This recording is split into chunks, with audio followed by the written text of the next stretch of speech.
All right. What is going on, Lions fans? Believe it or not, we are almost a month into free agency. The date of me recording this is April the 1st, and free agency kicked off, I want to say it was March 11th, somewhere around there. And I think the unofficial day was March 9th, and then the official signing that you could do was March 11th. So we are about a week away from free agency actually being a month old, and there are still some moves the Lions can make. In the last video that I did, I talked about the Lions bringing in Chuck Clark, a former starter from the Baltimore Ravens, playing with the Pittsburgh Steelers last year. So, there are still some free agents that here and there that the Lions, are bringing in and signing that they've done over the few days. But what I wanted to do was I was looking at the remaining free agents, and I was looking through this list on ESPN, and there are 24 players on this list that the Lions could possibly sign. Now, maybe one or two of these guys have been signed in the last 12 hours since I looked at this, but for what it's worth, I'm going to go through the list and I'm going to look at some of the guys on here that I think could be of some benefit to the Lions. Not saying that they'll sign all of these guys or that I want to see them sign all of these guys, but just some guys that I think could be a benefit to the Lions. And I'm going to start right here with guy number 2, Taylor Decker. Now, as we all know, Taylor Decker has spent his entire career with the Lions. He thought about retiring, but then he made it clear that he was going to come back for the 2026 season. He wanted to play for the Lions. Somewhere between him making that announcement and a couple of weeks ago before free agency started, he and the Lions were now on the same page. Now, I don't know if it was Decker and Dan Campbell, Decker and Brad Holmes, or all three of them, but somewhere the minds did not meet. And Decker asked for his release, and the Lions immediately gave him his release. And he gave a very heartfelt speech to the fans that his time in Detroit was over, and he went on. Now, there have been those who thought that Taylor Decker would probably get picked up. I'm not going to say in the first couple of days, but relatively quick. But here we are now, 3 weeks in, and Taylor Decker still does not have a home. So I bring him up because I'm saying that if it seems that the issue is money, maybe it is time for Brad Holmes to call Taylor Decker in, and the three of them sit down, Holmes, Campbell, and Decker, and they discuss maybe a reunion with him. Maybe they make it very clear to him, we still want you here. We want you back home, but you know what we're trying to do here, and it's going to be a significant pay cut if you want to come here and play here for this last year. Why do I like this move if it could possibly happen? Because even though Taylor Decker is long in the tooth, there's a chance that you can maybe move him to right tackle and he can still be effective. And maybe you move Penny Sewell over to left tackle, or maybe just maybe he has one more good year in him and you leave him at left tackle. My belief is that he probably can beat out Larry Borom, but if the Lions draft a offensive tackle in the first round, and that's a very high possibility, I definitely want them to get a high end tackle, not a project. I want them to bring in a guy that can replace Taylor Decker. There could be a chance that they bring in a young guy and that young guy shows out and he ends up being a starter. To me, if that's the case, no harm, no foul. You either cut Decker before the season begins, trade him off, or you just leave him on the roster for that last year and he can serve as a valuable backup. Moving on down the list, who was the next guy that caught my attention? This guy right here, number 8. Deebo Samuels. Now, I got to say, Samuel, I will say that I did not realize that he was almost 30 years old. It says he will be 30 when the season begins. Now, I'm going to tell you why I bring him up. Now, this is not a player that the Lions need, but the fact that he's still out there almost a month later does draw some interest to me. And the reason why I bring him up is because he could be a weapon for the Lions. Now, I don't remember hearing a lot about Samuel with the Commanders last year. I'm not really sure how good of a season he had. This report right here says he had 5 touchdowns. But if you remember him with the 49ers, this guy could be a weapon. He could absolutely be a weapon for the Lions. You could put him in the backfield, let's say at the same time with Gibbs, or put him in the backfield at the same time with Pacheco, and you can kind of throw the defense off because they don't know what you're going to do. He could play the running back. He could play the slot receiver. He can play the flanker receiver. He could absolutely be a weapon, a guy that you could bring in and put him in different spots and let him kind of be a gadget, if you will. Now, I would only be interested in that if he came at a very cheap price, something that's not going to cost much. As far as we know, Tesla could still be in having growing pains, and you might need a legit guy who can come in and do those things. But that's one I'll be interested in if the price was right.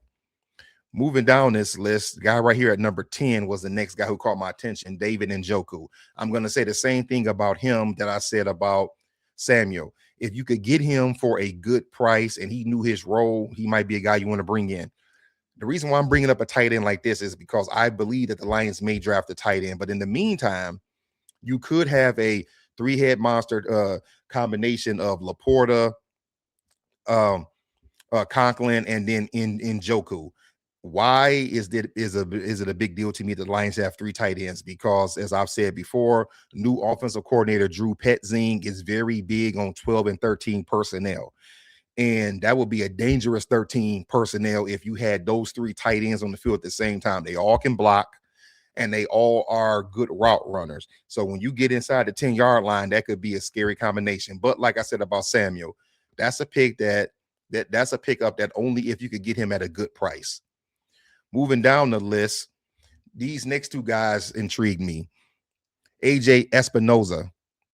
Now, what I like about him, the big pro about him, well, a couple of pros. Number one, he is going to be 27 when the season begins, which means that he is just entering into his prime years. The next thing is he's 6'6", 260. So he's about the same size as Aiden Hutchinson. So he's a good defensive end. And he's a decent pass rusher. And for anyone thinking, well, they brought in Wanham and they brought in Peyton Turner, as I said in my last video, you can never get enough pass rushers. And if you can get this guy in and you can get him in at a reasonable price, I say why not? If nothing else, he could be a good situational pass rusher. I am going to go to guy number 12, former Lion Kevin Zeitler. Now, for some reason, I thought he was a little bit younger than this. I thought he was about 34, but they say he will be 36 entering into the season. I think that you bring Zeitler in if you really believe he has something left in the tank, and do you really think that he can challenge, let's say, Christian Mahogany? Now, I'm going to throw both guards in there at this time. Tate Ratledge, after I had a brain freeze, my guy, Tate Ratledge. You could say he could come in and battle those guys, but really it's Mahogany that I'm more concerned with. So do you think that Kevin Zeitler can come in and push the young man, or do you think that at 36, that is just too much? And of course, he would have to be a bargain deal. Moving down the list, the next guy I want to talk about is Cameron Jordan. I talked about him in a couple of videos ago.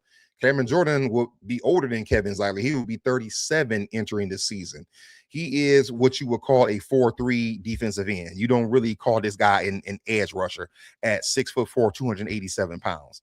The question is, he did have a good 2025, but the question is, do you think he has anything left going into the season that he could give the Lions? Now, no, this is not a home run pick. I'm not saying that this is the home run edge rusher that the Lions are looking for, but if Cam Jordan, along with those other young linemen, Peyton Turner and Wanham, and you draft an edge, could Cam Jordan be a good mentor to those young guys and be more of a situational pass rusher? Because personally, I know he's in great shape, but I don't really see a 37-year-old being an every down defensive end. I see him being maybe a 2-down defensive end, but that could be enough to actually, make him dangerous on that right side. That the fact that he doesn't have to have all of those plays and you can split it between him and these younger players. He's kind of hanging out there. He's probably a guy that might be out there up until to the summer workout start, but I guess we'll see. But that's just a thought. And as always, if you can get him on the cheap. The next two guys are right here. I want to talk about at 15 and 17. Daniel Falele, the big guard out of Baltimore, and Mekhi Becton, the guard out of the Chargers. He played for the Chargers last year. Now, both of these guys have always been intriguing to me. When they came out of college, they were intriguing. I'm going to start with Becton. He was a first-round pick, and what intrigued me about him was that at his size, he is one of the fastest guards I've ever seen. I want to say, if I remember people, he ran the 40 in something like either 4.8 or 4.9, something crazy like that. So we know that the kid is athletic.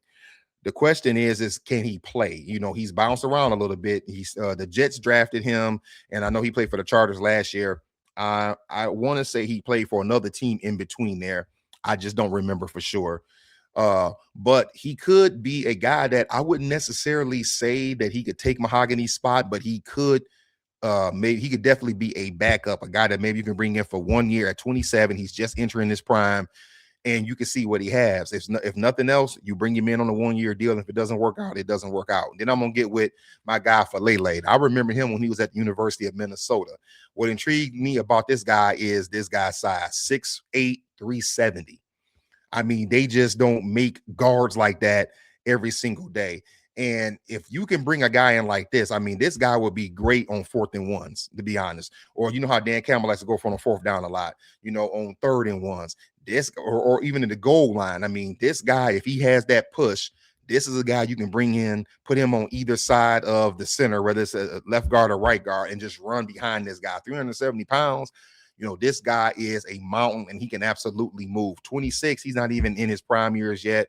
He's just now getting ready to go into his prime, and he could be a guy that could come in and he could add some depth or maybe surprise on the offensive line. And I want to say there might have been one more person on this list that stood out. Yep, it was my guy right here, DJ Reader, number 22. DJ Reader, someone that Lions fans are familiar with. The big 6'3", 330-pound nose tackle / defensive tackle. DJ Reader will be 32, which means he's entering the end of his prime years. The Lions could bring him in. He could come in. He could be a leader. He could be a mentor to the young defensive tackles on the team. And maybe, just maybe, he still has something left. Now, I didn't think that DJ Reader had a bad 2025. I just think that the money was the issue. But if he's willing to come back to Detroit and he's willing to play ball with Brad Holmes and cut that salary down some, DJ Reader could come back and still have a home here in Detroit as a situational defensive tackle.